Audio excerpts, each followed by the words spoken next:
ইতিহাসের পাতায় লেখা থাকবে, পাকিস্তান ছিল বিশ্বের অন্যতম পারমাণবিক শক্তিধর, তবুও গাজা রক্ষার্থে একটি বোমা উড়ে আসেনি।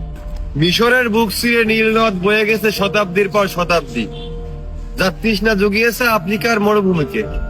অথচ পাশেই গাজার শিশুরা তৃষ্ণায় পানি পানি করতে করতে মারা গিয়েছে। সৌদি আরব, আরব আমিরাত, তা ছিল তেলের সাগরে ভাসতে থাকা বিলাসী সাম্রাজ্য। কিন্তু গাজায় তাদের অ্যাম্বুলেন্স গুলো পেট্রোলের অভাবে, অক্টেনের অভাবে নিরুপায় হয়ে রাস্তায় বন্ধ হয়ে দাঁড়িয়েছিল। আশা প্রত্যাশার সব থেকে বেশি চোখ হয়তো তাকিয়েছিল তুরস্কের দিকে।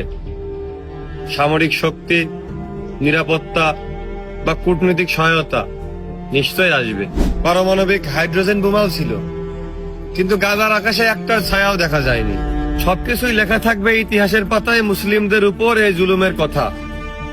তবে সব থেকে বেশি করুণ ভাবে লেখা থাকবে মুসলমান হয়ে যারা মুসলমানদের কষ্টে শুধু ফেসবুকে ইমোশনাল ব্যাকগ্রাউন্ড মিউজিকের ভিডিও আর স্যাড রিয়াক্ট দিয়েছে। এই নীরবতা ছিল মৃত্যুর পরে একটা মানুষ ঠিক যেরকম নীরব হয়ে যায়, সেরকমই ইতিহাস কথা বলবে ভবিষ্যতে।